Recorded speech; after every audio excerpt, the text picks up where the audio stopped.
El Ministerio Apostólico de Enseñanza y Predicación Rema Internacional presenta hoy al Reverendo Fernando García Sotomayor con la proclamación de las buenas nuevas de Dios para tu vida. El mensaje de ayer, el mensaje de hoy y el mensaje para la eternidad a los que tienen hambre y sed de la palabra de Dios. Un querigma de Dios para el que oiga, el que tiene oídos para oír. Escuche el dabar del Eterno a las naciones. Ahora es el tiempo para recibir el rema del Espíritu Santo a tu espíritu. Escuchemos con fe la memra del Señor para el alma.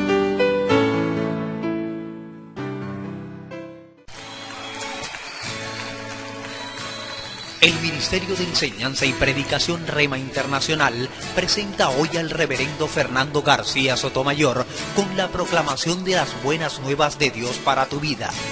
El mensaje de ayer, el mensaje de hoy y el mensaje para la eternidad a los que tienen hambre y sed de la palabra de Dios. Un querigma de Dios para que oiga el que tiene oídos para oír. Escuche el dabar del Eterno a las naciones. Ahora es el tiempo para recibir el rema del Espíritu Santo a tu espíritu. Escuchemos el mensaje. Coronada de plata. Dice la palabra de Dios en el libro del profeta Isaías, el capítulo 23 y el versículo 18. Profeta Isaías, capítulo 23, versículo 18. Pero sus negocios y ganancias serán consagrados a Jehová. No se guardarán ni se atesorarán, porque sus ganancias serán para los que estuvieren delante de Jehová, para que coman hasta saciarse y vistan espléndidamente. Dios nos bendiga por esta palabra. He titulado esta disertación, Coronada de plata. Dios tiene un designio profético para bendecir el ministerio sacerdotal del reino de los cielos aquí en la tierra. Y no es cualquier designio, es lo que Dios ha dicho.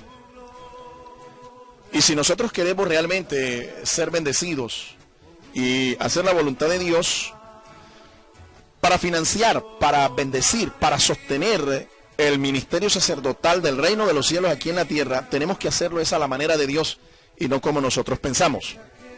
Este principio es revelado por el profeta Isaías, tomando como ejemplo histórico a la ciudad de Tiro.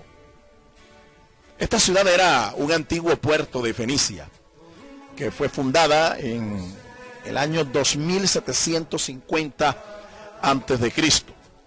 Fue trasladada de una manera ingeniosa del continente hacia una isla cercana por medio de espolones de piedra. Una obra de ingeniería en estos tiempos asombrosa, muy significativa y muy llamativa.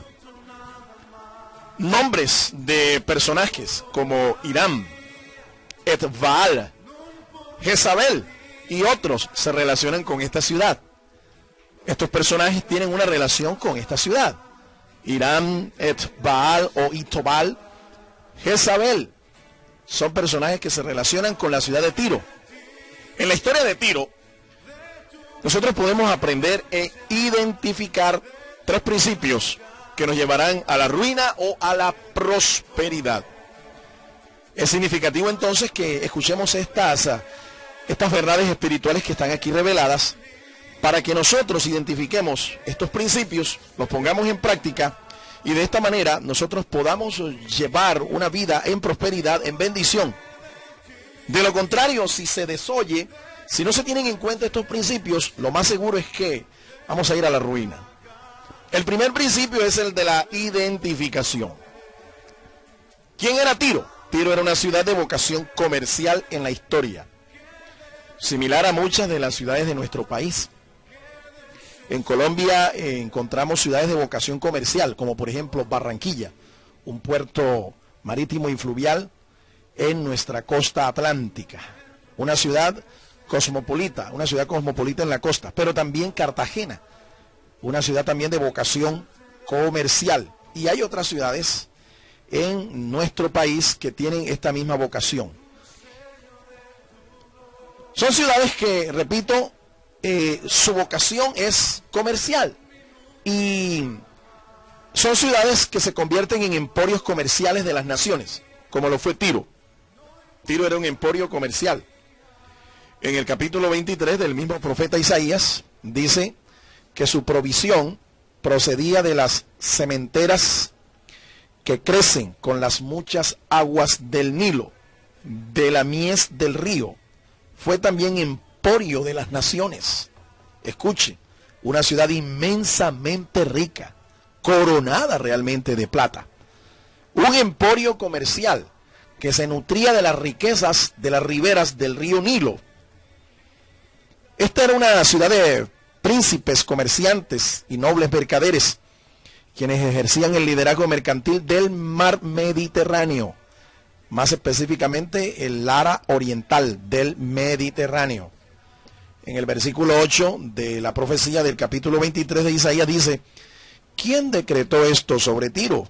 La que repartía coronas, cuyos negociantes eran príncipes, cuyos mercaderes eran los nobles de la tierra. Escuche, eran príncipes, era gente noble en la tierra, era gente riquísima. Los príncipes de Tiro eran comerciantes, eran mercaderes, gente que movía la plata, movía el dinero. Como decimos nosotros comúnmente en nuestro argot, gente que tenía la tula, tenían prosperidad económica. Una ciudad de príncipes comerciantes y de nobles mercaderes. La actividad comercial de esta ciudad databa del año 2700 antes de Cristo. 28 siglos antes de Cristo ya se conocía a esta ciudad como una ciudad de vocación comercial, una ciudad mercantil. Se dice que en esta zona, Tiro, Sidón, nace la contabilidad. Imagínense, ellos inventan el sistema de la contabilidad. Fueron los primeros comerciantes realmente del mundo, de las naciones. La ciudad exportaba vidrio, pinturas de color y traficaba con esclavos hebreos. Traficaba con esclavos. Por aquí, por este puerto, circulaban todo este tipo de mercaderías, vidrio, tinturas de color y aún esclavos. Sus reyes se destacaron por ser hábiles constructores e ingenieros. Era gente dedicada a la construcción, a la ingeniería, obviamente porque se necesitaba una infraestructura para comerciar con las naciones. Y desde su puerto marítimo, ellos exportaban, ellos enviaban mercaderías a las naciones. Uno de los reyes de Tiro se proclamó Dios. Este rey se llamaba Etbaal. Etbaal era el papá de Jezabel, esta mujer que en las escrituras tiene un mal espíritu, un mal sino. Y Tobal o Etbaal era el nombre de el padre de Jezabel y llegó a ser uno de los reyes de Tiro. Y este Etbaal se proclamó Dios. Cuando usted lee en el capítulo 28 de la profecía de Ezequiel, el personaje al cual se hace mención allí, cuando el profeta dice: vino a mí palabra de Jehová diciendo, Ezequiel 28, hijo de hombre, di al príncipe de Tiro, así ha dicho Jehová el Señor, por cuanto se enalteció tu corazón y dijiste, yo soy un Dios, en el trono de Dios estoy sentado en medio de los mares, siendo tú hombre y no Dios, y has puesto tu corazón como corazón de Dios. He aquí que tú eres más sabio que Daniel, no hay secreto que te sea oculto. Con tu sabiduría y con tu prudencia has acumulado riquezas y has adquirido oro y plata en tus tesoros. Escucha la descripción. Con la grandeza de tu sabiduría en tus contrataciones has multiplicado tus riquezas y a causa de tus riquezas se ha enaltecido tu corazón. Por tanto, así ha dicho Jehová el Señor, por cuanto pusiste tu corazón como corazón de Dios, por tanto, he aquí, yo traigo sobre ti extranjeros, los fuertes de las naciones, que desenvainarán sus espadas contra la hermosura de tu sabiduría y mancharán tu esplendor. Al sepulcro te harán descender y morirás con la muerte de los que mueren en medio de los mares. Esa fue la sentencia para este hombre llamado Etbaal o Itobal, padre de Jezabel, cuando se quiso hacer Dios y pidió que le adoraran como Dios. De aquí se toma un tipo bíblico, profético, para aplicárselo a Satanás.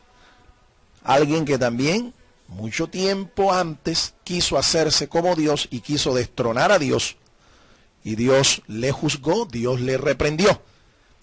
Porque todo aquel que se quiera hacer un Dios, tarde o temprano el Señor lo quebranta. No hay otro como nuestro Dios, y Él no admite competencias. Él es el Todopoderoso. Así que Ezequiel 28 es una semblanza histórica, una referencia histórica a Etbaal, uno de los reyes de Tiro, que se proclamó Dios y exigió adoración. Algunos de los reyes de Tiro contribuyeron con materiales en la reconstrucción del templo de Jerusalén. Cuando Salomón decidió construir casa para el Señor, los reyes de Tiro, uno de los reyes le contribuyó con materiales, especialmente con madera. Esta era gente, repito, que tenía muchas riquezas. Tiro tenía una comunidad cristiana que en los días del apóstol Pablo fue visitada en su tercer viaje misionero.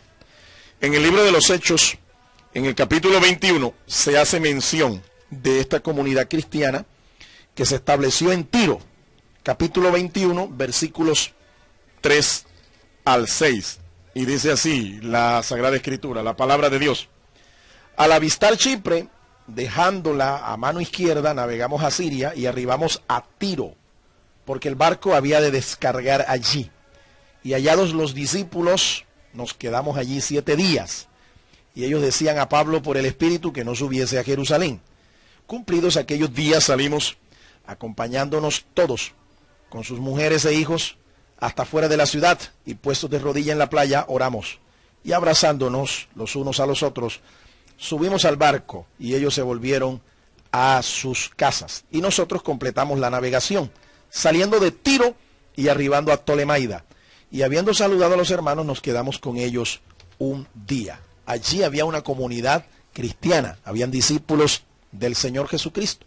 Una comunidad establecida en Tiro que estimaban a Pablo y querían impedir que Pablo llegara a la ciudad de Roma para escuchar un juicio en el que él fue acusado injustamente. Nuestro primer principio entonces es el principio de la identificación.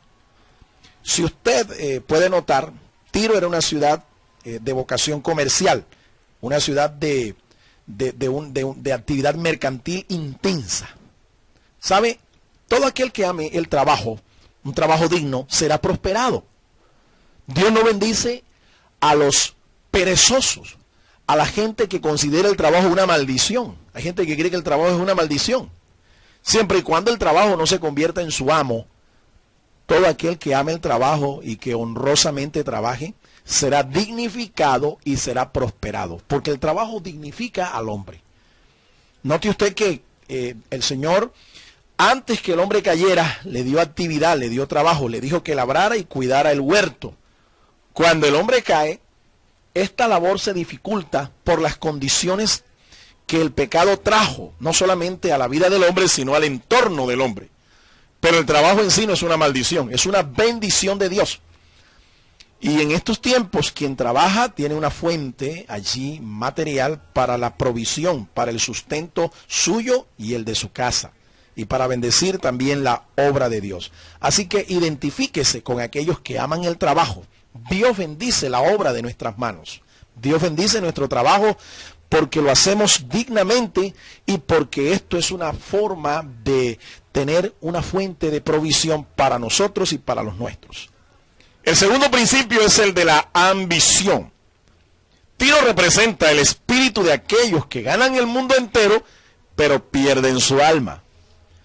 En la palabra de Dios hay un principio que el Señor Jesucristo declaró en Mateo capítulo 16, el versículo 26. Dice la palabra de Dios. Son palabras textuales de nuestro Señor Jesucristo. Porque ¿qué aprovechará al hombre si ganare todo el mundo y perdiere su alma?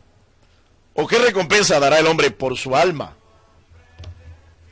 Un principio en el que se enseña que hay gente que puede ganar el mundo entero, pero si pierde su alma, de nada le sirve todo lo que ha atesorado, todo lo que ha acumulado, todas las riquezas que ha podido capitalizar.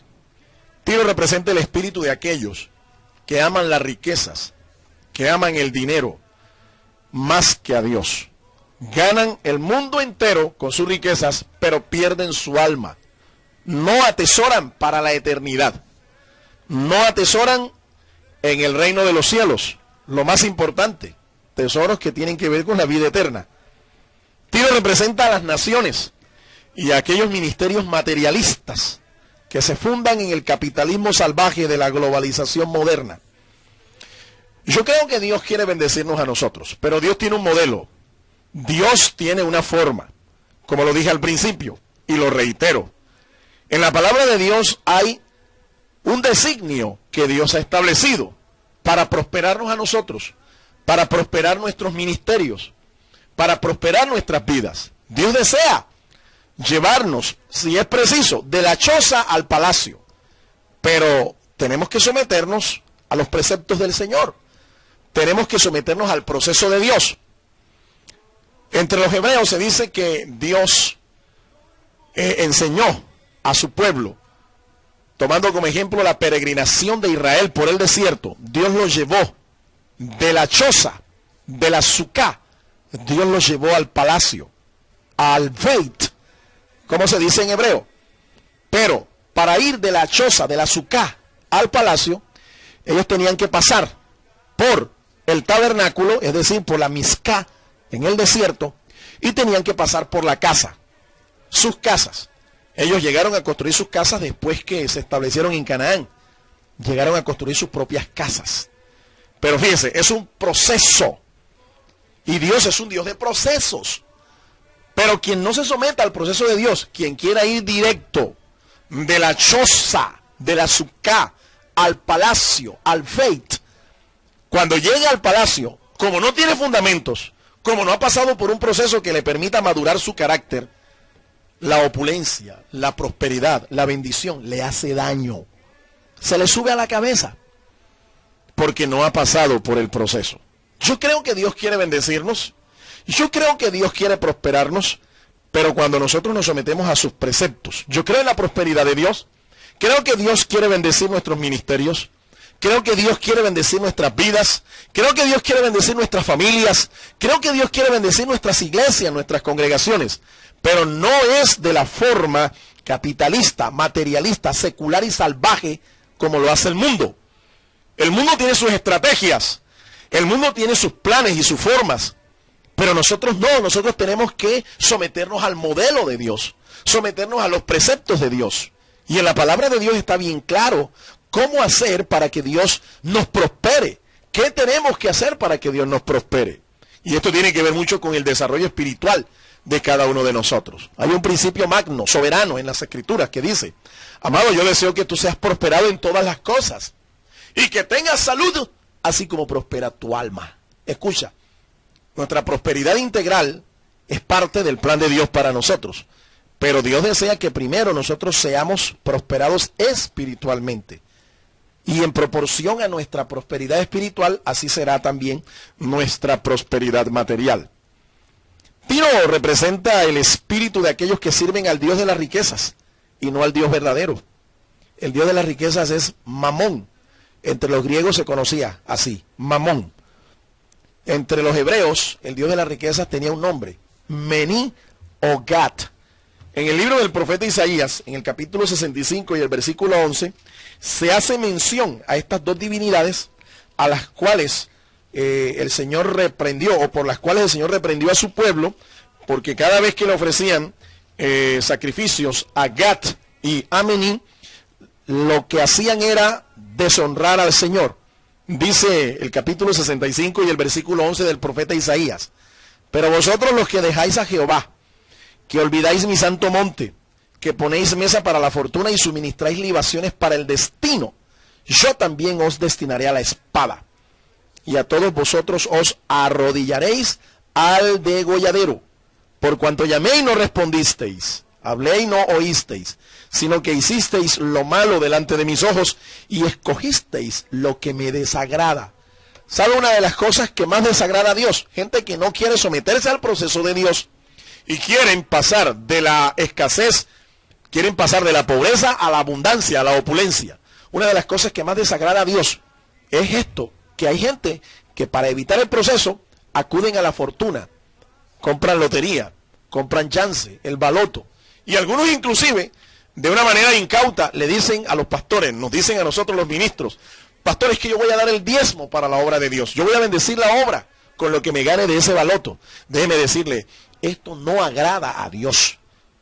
Gat y Mení eran dos divinidades que se hace mención aquí en este pasaje.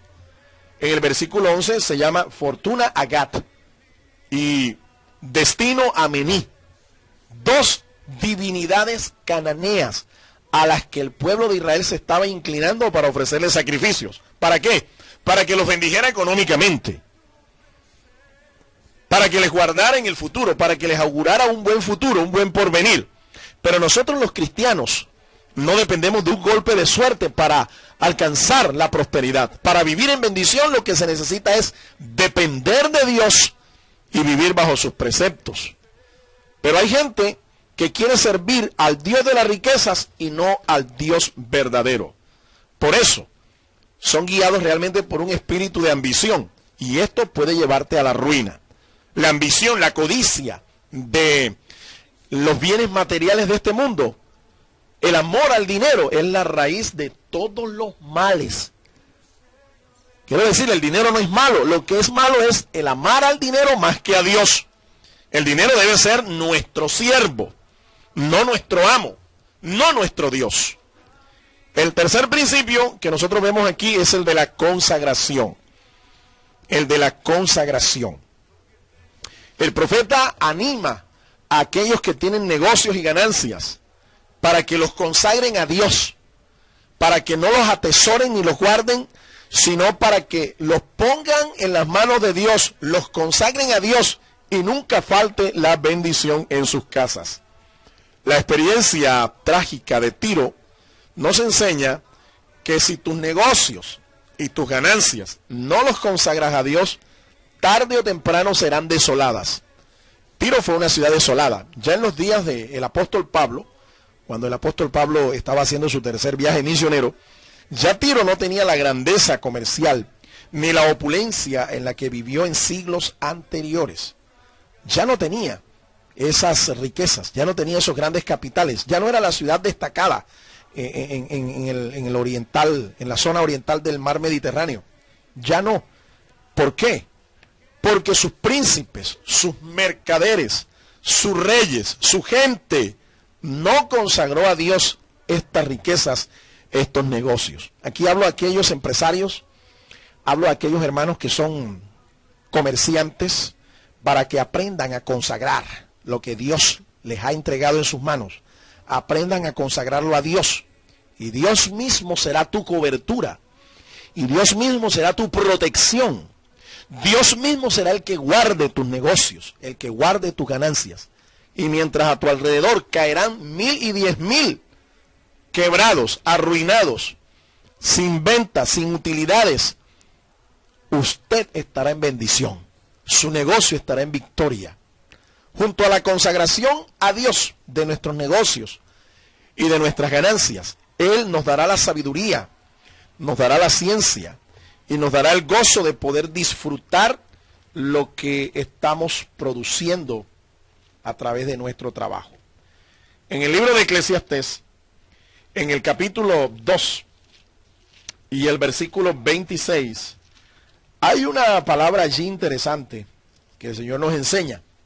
Cuando nosotros agradamos a Dios, mire lo que sucede, mire lo que hace Dios. Dice, Eclesiastés 2:26, porque al hombre que le agrada, Dios le da sabiduría, Dios le da ciencia, Dios le da gozo, mas al pecador da el trabajo de recoger y amontonar para darlo al que agrada a Dios.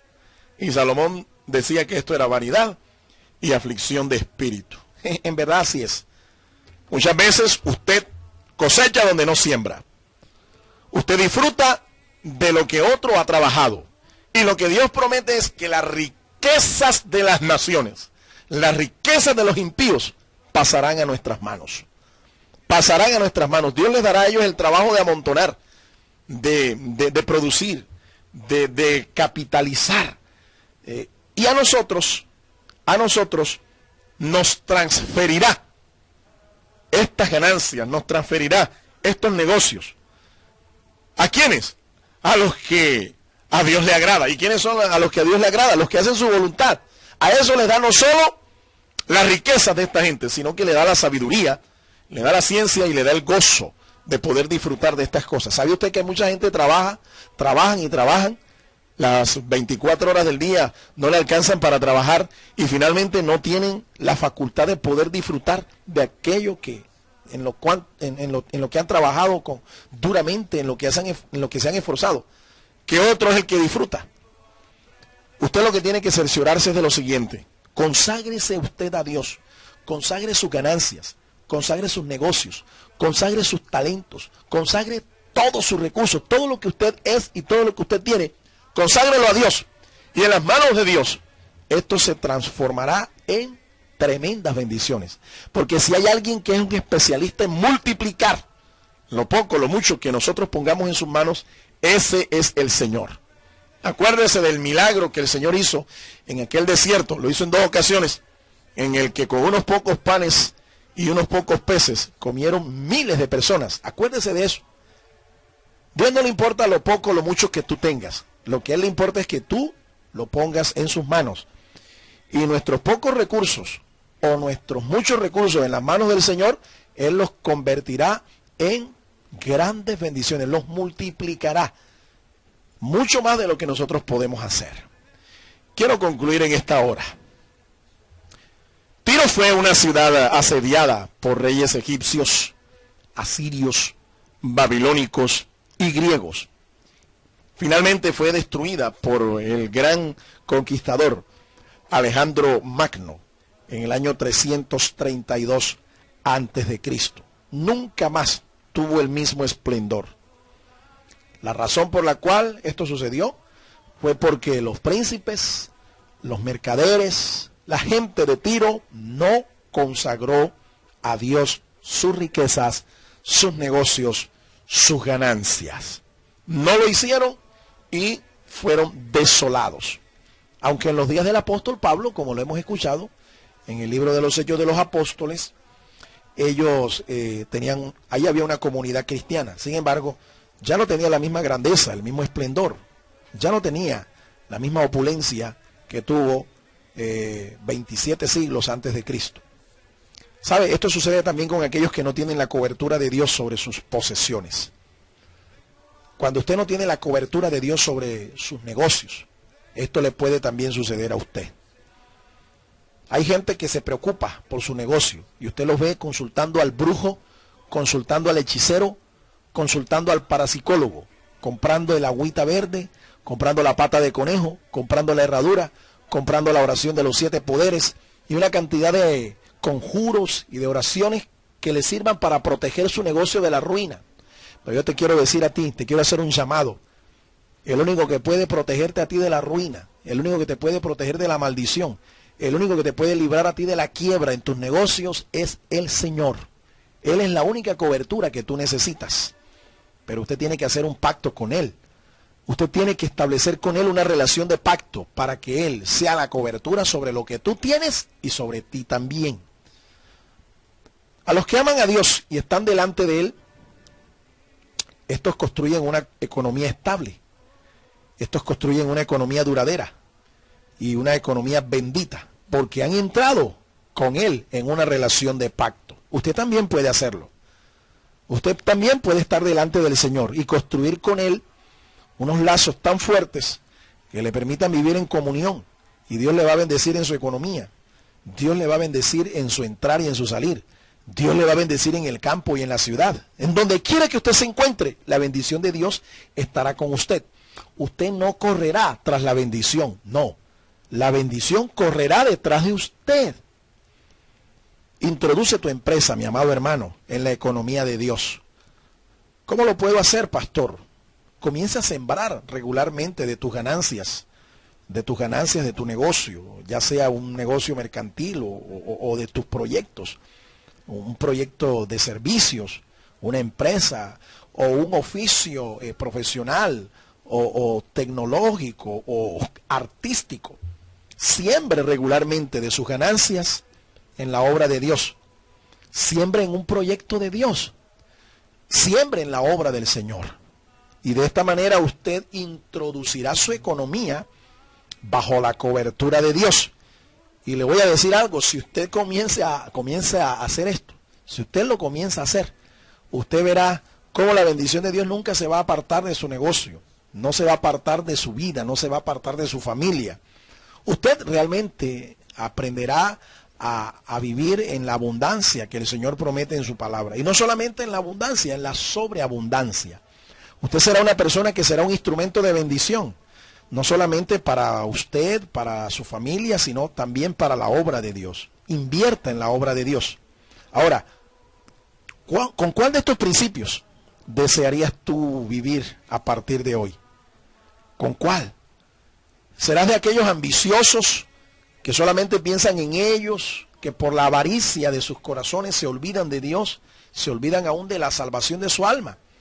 ¿O serás de aquellos que empiezan a consagrar lo que son, lo que tienen al Señor y verán su respuesta? ¿Por cuál de estos principios deseas tú vivir a partir de hoy? Yo te animo y te desafío a que empieces a vivir por los principios de la palabra de Dios. Como lo dije al principio, Dios tiene un plan, un designio para bendecir el ministerio sacerdotal de su reino aquí en la tierra. A mí me da muchas veces vergüenza y me da pena de ver cómo algunos ministros tienen que recurrir a estrategias para lograr que la gente se meta la mano al bolsillo y comience a contribuir con la obra de Dios. Comienzan a hacer actividades como ventas de bollo, de tamales, de refrescos, en fin, empanaditas y toda clase de cosas para que la gente contribuya con la obra de Dios. Y los pastores comienzan a decir, esto es para el fondo pro templo, para construir una capilla, un templo. Y entonces se inventan actividades como ir a un retiro, a un paseo, para que la gente pague una cuota y entonces se reúnan fondos para determinado proyecto en la iglesia. Pero yo quiero decirle a mis estimados consiervos en el Señor que el método, el modelo de Dios no es ese. El Señor ha establecido un modelo, una forma. Hay que enseñarle al pueblo lo que es ofrendar, a comprometerse con la obra de Dios. Hay que enseñarle al pueblo a hacer pactos con Dios. Hay que enseñarle al pueblo lo que son el pago de las primicias, el pago de los diezmos. Este es el modelo de Dios. Diezmos, ofrendas, primicias, votos, pactos delante de Dios. Y esta es la forma. Yo no me imagino al apóstol Pablo llamando a la congregación de Éfeso diciendo, a ver, mañana hermanos, hay una poderosa vigilia en el templo de Diana en Éfeso. 3 ciclos la entrada, no incluye el valor de los niños, cada niño paga su boleta.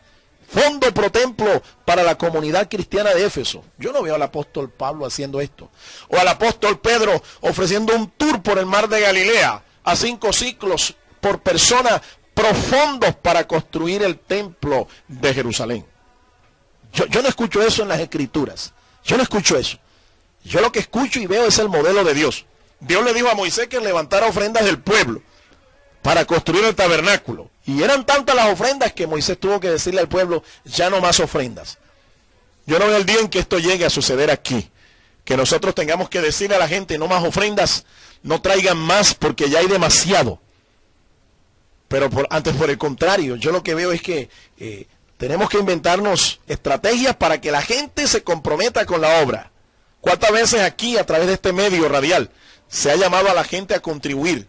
¿Y cuántos realmente son los que entran en una relación de pacto con Dios? Se comprometen con Dios, invierten de sus negocios, de sus ganancias para que la obra de Dios no se detenga. ¿Cuántas veces tenemos que hacerlo? Y la gente no escucha, no responde al llamado. Pero eso sí, queremos que Dios nos bendiga. Queremos que Dios rompa toda escasez, que Dios rompa toda maldición. Pues le digo algo, mi estimado hermano. Si nosotros nos sometemos a los preceptos, a los principios de Dios, vamos a ver cómo la bendición de Dios nos va a alcanzar. No estaremos corriendo tras la bendición. Ella nos alcanzará y permanecerá sobre nosotros. Aprendamos de la experiencia trágica de Tiro, que quienes no aprenden a invertir en la obra, quienes no consagran a Dios sus negocios y ganancias, serán desolados. Pero quienes se identifican con el trabajo digno, con el principio de invertir generosamente en la obra de Dios y con el principio de consagrar todo lo que Dios nos da, todas nuestras riquezas y ganancias, consagrarlos a Dios. Aprendamos de esta experiencia que esta es la forma de ver siempre sobre nosotros la sobreabundancia de Dios. Dios te bendiga. Mira, yo quiero hacer una oración por ti, porque yo sé que hay gente que se ha identificado con esta palabra y quieren que Dios los bendiga, pero no saben cómo hacerlo, no saben cómo empezar. Lo primero que hay que hacer es establecer una relación de pacto con Él. Y el primer pacto que tú debes hacer con Dios es el pacto de tu salvación. Vamos a orar. Y yo quiero invitarte para que junto conmigo entregues tu vida a Jesucristo y comiences a caminar bajo la cobertura del Señor. Repite conmigo estas palabras. Señor Jesús, yo te doy gracias. Bendigo tu nombre. Y te invito a que entres en mi corazón. Yo quiero que tú hoy perdones mis pecados. Y quiero que establezcas conmigo un pacto. Quiero que seas mi Dios, mi Salvador, mi proveedor. Y quiero que seas mi cobertura. Te consagro mi vida y todo lo que yo tengo. Te consagro mis bienes, mi familia, todo lo que tú me has dado. Lo consagro a ti. Y quiero que seas, Señor, a partir de hoy, mi guardador. Quiero que me orientes en esta vida. Que me escribas el nombre en el libro de la vida. Y que me selles con tu Espíritu Santo. Guárdame, Señor. A ti me encomiendo. A ti, Señor, te doy las gracias. Porque sé que has escuchado mi oración. Sé, Señor, que tú tienes un plan para mi vida y que quieres bendecirme porque tienes pensamientos de paz y de bien para mí. Te doy gracias, Padre Celestial, en el nombre de Jesús. Amén. Dios te bendiga. El Ministerio Apostólico Rema Internacional pone a disposición esta predicación. Ofrecemos ministración a simposios, seminarios, campañas evangelísticas, educación globalizada sana y de carácter interdenominacional. Escríbanos a ministerioremainternacional@gmail.com o llámenos al celular 316-270-7181.